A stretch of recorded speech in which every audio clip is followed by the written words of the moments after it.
মারা গেছে বিদায় তার অপকর্ম আমাদের সামনে এসেছে।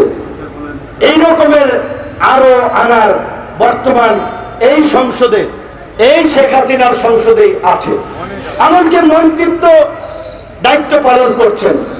দেশ টিভিতে একটা নিউজ হয়েছে, সাভারের আরেক ডন মাফিয়া ফকিন্নি থেকে 1000 কোটি টাকার মালিক হয়ে গেছে। পায়ে কিচ্ছু ছিল না, একটা ভাঙ্গা টিনের ঘর। সাভার উপজেলার চেয়ারম্যান রাজীব 1000 কোটি টাকার মালিক হয়েছেন। টিভিতে ইন্টারভিউ দিয়েছে, হাত কেটে ফেলেছেন, পাও ভেঙে দিয়েছেন। এখন পর্যন্ত তার বিরুদ্ধে কোনো পদক্ষেপ নেওয়া হয় নাই। কাজেই সাংবাদিকরা শুধুমাত্র নিউজ করলেই প্রতিকার মিলবে না।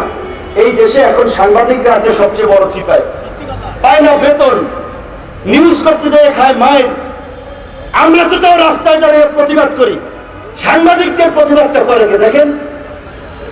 আপনারা জানেন পুলিশের কনস্টেবলের বেতনের কথা বললাম, সাংবাদিকরা, অনেক সাংবাদিক 10-15 হাজার টাকা এই সময় বেতন পায়। আপনাদের মেইন স্ট্রিম মিডিয়ায় 20,000 টাকা বেতন পায়, 25,000 টাকা বেতন পায়।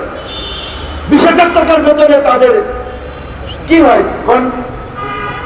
অথচ তারপরে ধরেন স্বাধীন সাংবাদিকতা, সংবাদ মাধ্যমের ভূমিকা, সাংবাদিকদের 14 গোষ্ঠী উদ্ধার আমরা কিছু হলে করি, ঠিক আছে। অনেক অসৎ সাংবাদিক আছে, সেটা আলাদা বিষয়, কিন্তু অনেক আছে মন প্রাণে জার্নালিজমটাকে ধারণ করে, কিন্তু তারা তাদের জীবিকার সাথে সংগ্রাম করে এই পেশায় টিকতে পারছে না। অনেকে পেশা পরিবর্তন করছে, অনেকে হাউজের বিরুদ্ধে বলায় চাকরি চলে যাচ্ছে। কিছু আগে আমাদের একজন শুভাকাঙ্ক্ষী ভাই, তার চাকরি চলে গেছে, কারণ তিনি একটি সমালোচনা করে স্ট্যাটাস দিয়েছিলেন। এই যে আমাদের এলিট ভাইয়েরা একটা আলোচনা সভার আয়োজন করছে, প্রেস ফ্রিডম আন্তর্জাতিক এনজিওর ফান্ডিং এর প্রোগ্রাম। তো সেই প্রোগ্রামে আবার যারা আলোচক, তাদের ধরেন অনেকে ঢাকায় ফ্ল্যাট তারা প্রতিষ্ঠিত। তো কাজেই তারা যেভাবে স্বাধীন সাংবাদিকতাকে দেখতে পারবে, মাঠের এই সাংবাদিকরা কাজ করতে গিয়ে দেখছে আওয়ামী লীগের, যুবলীগের অনেক সময় এক নেতা নিউজ করতেছে, ধাক্কা খাওয়া লাগে, অফিসের মধ্যে ঢুকাই নিয়ে মায়ের দিয়ে আধা মারা কইরা তারপরে সাইডে ক্যামেরা করা ভাঙ্গা। আবার ক্যামেরা কার প্রত্যেকটা হাউসে ফোন দেবে, সব তো আওয়ামী লীগের এমপি মন্ত্রী আমাদের।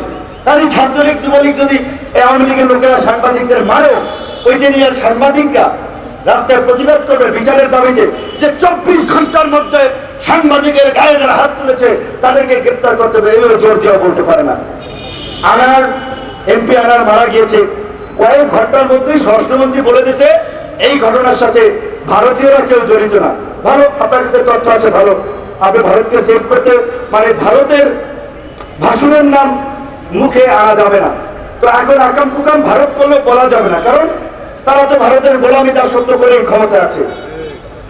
এখন সেখানে ভারতের সম্মান হয়েছে, বলছে স্বামী স্ত্রীর সম্পর্ক, ওই স্বামী রাষ্ট্রের সম্মান রক্ষা করার জন্য তারা আগে এই কথা বলে দিচ্ছে নাকি অন্য কিছু, আমরা সেটা জানি না।